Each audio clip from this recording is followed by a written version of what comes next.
आप देख रहे हैं मलिक न्यूज 24। नजर सच खबर पर।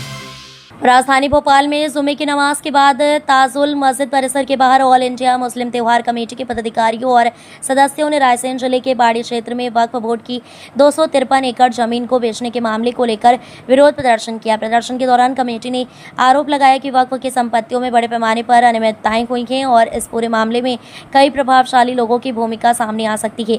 ऑल इंडिया मुस्लिम त्योहार कमेटी के संरक्षक शमसुल हसन ने कांग्रेस नेता इरफान दुर्रानी पर निशाना साधते हुए कहा कि वक्फ की जमीनों को बेचने का मामला केवल बाड़ी तक सीमित नहीं है बल्कि उसकी जड़ें भोपाल तक फैली हुई हैं। उन्होंने आरोप लगाया कि वक्फ की संपत्तियों को खुर्द बुर्द कर निजी हितों के लिए इस्तेमाल किया गया है, जिसकी निष्पक्ष जांच जरूरी है। शमसुल हसन ने कहा कि वक्फ की जमीनें मुस्लिम समाज की अमानत हैं और इन संपत्तियों की सुरक्षा तथा संरक्षण की जिम्मेदारी संबंधित संस्थाओं और प्रशासन की है। यदि किसी ने इन जमीनों की खरीद फरोख्त या बंदरबाट में भूमिका निभाई है तो उसके खिलाफ सख्त कानूनी कार्रवाई होनी चाहिए। ऑल इंडिया मुस्लिम त्योहार कमेटी ने मध्य प्रदेश के मुख्यमंत्री से मांग की है कि पूरे मामले की CBI से जाँच कराई जाए ताकि सभी दोषी सामने आ सके। कमेटी का कहना है कि यदि स्वतंत्र एजेंसी जांच करेगी तो स्पष्ट हो जाएगा कि वक्फ की जमीनों के लेन देन में कौन कौन लोग शामिल थे और किस स्तर पर नियमों का उल्लंघन किया गया। प्रदर्शन के दौरान कमेटी के पदाधिकारियों ने कहा कि वक्फ संपत्तियों से जुड़े मामलों में पारदर्शिता लाने की जरूरत है और समाज की संपत्तियों को बचाने के लिए सरकार को ठोस कदम उठाने चाहिए। उन्होंने चेतावनी दी कि यदि मामले की निष्पक्ष जाँच नहीं कराई गई तो आने वाले दिनों में आंदोलन को और व्यापक रूप दिया जाएगा। गुनाहगारों को, मसाजिद की जमीन बेचने वालों को,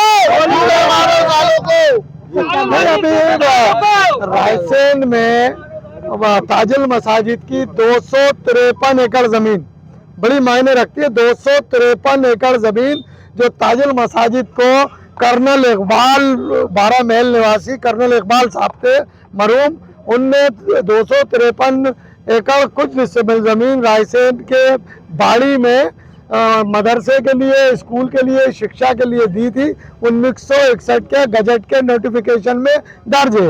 उस जमीन को कुछ तथाकथित लोगों ने, हमारे ही समाज के कौम के गद्दारों ने उस जमीन को कौड़ियों के दाम बेच दिए। हम चाहते हैं जब गजट में दर्ज था तो वक्फ बोर्ड को बोलना चाहिए था। ताजुल मसाजिद क्यों खामोश बैठा हुआ है? मध्य प्रदेश की सरकार है, बाकी तो मकान तोड़ दो, दुकानें तोड़ दो। जब मस्जिद की जमीन पे जो कब्जे हुए उसके बारे में मध्य प्रदेश के मुख्यमंत्री क्या करेंगे, अल्पसंख्यक कल्याण मंत्री क्या करेंगे, ये मेरा सवाल है। हम चाहते हैं कि तमाम ताजुल मसाजिद एशिया की सबसे बड़ी मस्जिद है। हम लोग सब यहाँ बचपन से नमाज पढ़ने आ रहे हैं, लेकिन इतनी बड़ी घटना होने के बाद भी भोपाल के लोग खामोश बैठे हुए हैं। मैं तमाम भोपाल के नौजवानों से और इस मस्जिद में जिनने भी अगर एक वक्त की भी नमाज पढ़ी है उनसे ये कहना चाहता हूँ कि ताजुल मसाजिद को की ज़मीन को जिस तरह से खुर्द-बुर्द किया है, उन गुनाहगारों को जनता के सामने तमाम कौम के रहनुमा आगे लाएं। कौन है वो, कौन सा दुर्रानी है? इरफान दुर्रानी, उसका परिवार है।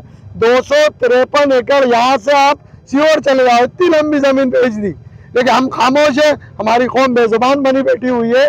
कम से कम रोड पे आकर सवाल करना चाहिए कि हमारी जमीनें कहाँ गई मस्जिद की।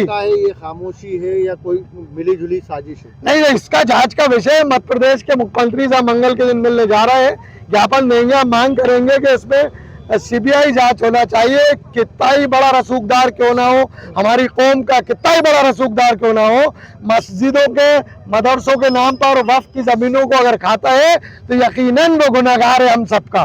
तो ऐसे लोगों के चेहरे हमको को सार्वजनिक भी करना चाहिए और सड़कों पर जाकर जूते भी मारना चाहिए। तमाम लोगों से गुजारिश है।